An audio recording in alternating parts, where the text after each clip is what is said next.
এই জগতৰ কোনো সম্পৰ্ক স্থায়ী নহয়। এদিন নহয় এদিন সকলো সম্পৰ্ক বিচ্ছিন্ন হৈ যাব।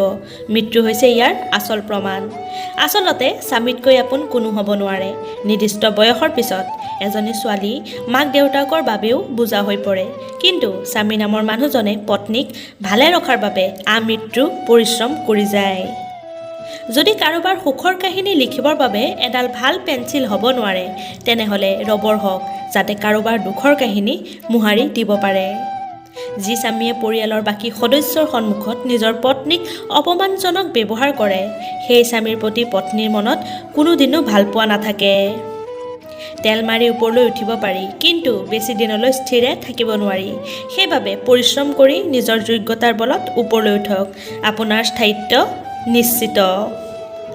নিজকে এনেদৰে তৈয়াৰ কৰক যিয়ে আপোনাক পাব, তেওঁ যাতে আপোনাক লৈ গৰ্ব কৰিবলৈ বাধ্য হয়, আৰু যিয়ে আপোনাক হেৰুৱাব, তেওঁ যাতে আফচোচ কৰি দিন কটায়। লোহাক কোনেও নষ্ট কৰিব নোৱাৰে, নিজৰ মামৰবোৰেই লোহাক ক্ষয় কৰে। একেদৰে আপোনাকো কোনেও নষ্ট কৰিব নোৱাৰে বা কষ্ট দিব নোৱাৰে। আপোনাৰ চিন্তাধাৰাবোৰেই আপোনাক হাৰি যাবলৈ বাধ্য কৰে। সৌন্দৰ্য মানে নগ্নতা নহয়, শিক্ষা মানেই ইংৰাজীত কথা ক'ব পৰা নহয়। গাৰ ৰং ক'লা হ'লেও কাৰোবাক ভাল পোৱা যায়, কিন্তু মনৰ ৰং ক'লা হ'লে তেওঁক কেতিয়াও ভাল পাব নোৱাৰি। আমি এনে এখন দেশত বাস কৰোঁ, যিখন দেশৰ প্ৰায় সকলো মানুহেই মাকৰ কাৰণে পাগল, কিন্তু তথাপিও এই দেশত বৃদ্ধাশ্ৰমৰ অভাৱ নাই। মাতৃয়ে সকলোৰে অভাৱ পূৰণ কৰিব পাৰে, কিন্তু মাতৃৰ অভাৱ কোনেও পূৰণ কৰিব নোৱাৰে। স্বামীৰ ঘৰত থাকক, দেখিব অনেকেই আপোনাক লৈ সপোন দেখিব, কিন্তু ডিভোৰ্চ হোৱাৰ পিছত অনেকেই আপোনাক কেৱল ভোগ কৰিবহে বিচাৰিব, বিয়া কৰিবলৈ আগবাঢ়ি কিন্তু নাহে। নিজৰ স্ত্ৰীক সন্মান কৰক। মনত ৰাখিব, কেৱল মাত্ৰ দুবেলা দুসাঁজ আহাৰ আৰু ভাল ভাল কাপোৰ পিন্ধিবলৈ পাম বুলিয়েই তেওঁ নিজৰ মাক দেউতাকক এৰি আপোনাৰ কাষলৈ অহা নাই। এই কথাটো কিন্তু ভালদৰে মনত ৰাখিব। যিখন সংসাৰত শাহুৱেকে পুত্ৰবধূৰ সৈতে অকাৰণে সদায় খুটুক খাটাক লাগি থাকে, ধনী হ'লেও সেইখন সংসাৰত কেতিয়াও শান্তি নাথাকে। অধিকাংশ নাৰী তেতিয়াই বেছি আনন্দিত হয় যেতিয়া কাজিয়াত স্বামীক হৰুৱাব পাৰে। স্বামীৰ পৰাজিত মুখ বহু নাৰীৰ বাবে যুদ্ধ জয়ৰ সমান। টকাই সদায় এটা কথাই কয়, যদি আজি তুমি মোক বচাই ৰাখা, তেনেহ'লে মই তোমাক কাইলৈ বচাম। টকাৰে সকলো কিনিব পাৰিলেও যোগ্য, সন্মান আৰু খাটি ভালপোৱা কেতিয়াও কিনিব পৰা নাযায়। আপোনাৰ উন্নতিত যিয়ে হিংসা কৰে, বিচাৰ কৰিলে দেখিব তেওঁলোকৰ বেছিভাগেই আপোনাৰ একেবাৰে পৰিচিত মুখ। আমি প্ৰত্যেকেই যোগ্য ব্যক্তিক সন্ধান কৰোঁ, কিন্তু কোনেও নিজেই যোগ্য হোৱাৰ চেষ্টা নকৰোঁ। ভদ্ৰ আৰু নম্ৰ ব্যৱহাৰ কৰিলে মূৰ্খবোৰে দুৰ্বল বুলি ভাবে, কিন্তু এই গুণটো অৰ্জন কৰা কিমান কঠিন সেই কথা মূৰ্খবোৰে কিন্তু একেবাৰেই নাজানে।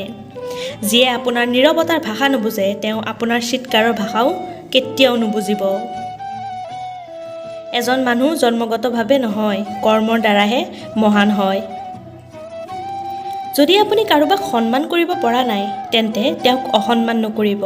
যদি আপুনি কাকো উপকাৰ কৰিব পৰা নাই, তেন্তে তেওঁৰ ক্ষতি নকৰিব। আৰু যদি আপুনি কাৰোবাৰ বাবে হিৰো হ'ব নোৱাৰে, তেন্তে কেতিয়াও তেওঁৰ জীৱনত ভিলেন নহ'ব। কষ্ট হ'লেও জীৱনত দুটা বস্তু কেতিয়াও নেহেৰুৱাব। প্ৰথমতে আপোনাৰ নিজস্বতা, আৰু দ্বিতীয়তে আত্মসন্মান। অভাৱ, সময় আৰু পৰিস্থিতি, এই তিনিটাই হৈছে জীৱনৰ সকলোতকৈ শ্ৰেষ্ঠ শিক্ষক। অভাৱে বুজায় প্ৰয়োজনীয়তা, সময়ে বুজায় নিজৰ অৱস্থান, আৰু পৰিস্থিতিয়ে বুজায় নিজৰ দুৰ্বলতা। টকাই হৈছে পুৰুষৰ একমাত্ৰ দামী পাৰফিউম।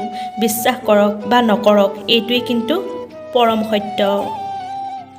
শিক্ষিতেই যদি ৰিক্সা চলায়, যদি মূৰ্খই কৰে শাসন, প্ৰতিৰোধ কৰিব নোৱাৰে কোনেও অনিবাৰ্য সমাজৰ পতন। যি বংশগতভাৱে ধনী, তেওঁলোকে কেতিয়াও ফুটনি বা অহংকাৰ নকৰে। ফুটনি বা অহংকাৰ সেইসকলে কৰে যিয়ে হঠাৎ টকা পায় কি কৰিম কি নকৰিম একো ভাবি চিন্তি নাপায়। নিজৰ অৱস্থানক লৈ কেতিয়াও আত্মবিশ্বাসী বা অহংকাৰী নহ'ব, কাৰণ সময় যেতিয়া সলনি হয়, বিশাল নদীও শুকাই যায়। কেৱল টকা পইচা আৰু জাক জমকতাৰে ভৰা সৌন্দৰ্যই যদি সম্পৰ্কৰ মূল মন্ত্ৰ হ'লহেঁতেন তেনেহ'লে বিশ্বৰ ইমানবোৰ অভিনেতা অভিনেত্ৰীৰ মাজত কেতিয়াও বিচ্ছেদ নহ'লহেঁতেন, কাৰণ তেওঁলোকৰ ওচৰত টকা পইচা, জাক জমকতা বা সৌন্দৰ্য সকলো আছে। এগৰাকী ছোৱালীয়ে ভৱিষ্যত কিদৰে কটাব সেইটো টকাৰ ওপৰত নিৰ্ভৰ নকৰে, সেইটো নিৰ্ভৰ কৰে এজন ভাল স্বামীৰ ওপৰত। যিজন ভগৱানে গছৰ ডালত শুই থকা চৰাইবোৰক নিশ্চিন্ত মনে শুবলৈ দিয়ে, সৰি পৰিবলৈ নিদিয়ে, তেন্তে আপুনি কেনেকৈ ভগৱানে আপোনাক অকলে এৰি দিব বুলি ভাবিব পাৰিলে? ধৈৰ্য ধৰক, শেষটো এদিন সুন্দৰ হ'বই। ধন্যবাদ বন্ধু বান্ধৱীসকল, আজিৰ ভিডিঅ'টো কিন্তু ইমানেই। যদি ভিডিঅ'টো ভাল পালে লাইক এটা কৰি শ্বেয়াৰ কৰি দিব আৰু এনেধৰণৰ ভিডিঅ'ৰ বাবে আমাৰ চেনেলটো ছাবস্ক্ৰাইব কৰি ৰাখিব। আজিলৈ আহিছোঁ, পুনৰ লগ পাম নতুন এটা ভিডিঅ'ৰ সৈতে। ধন্যবাদ।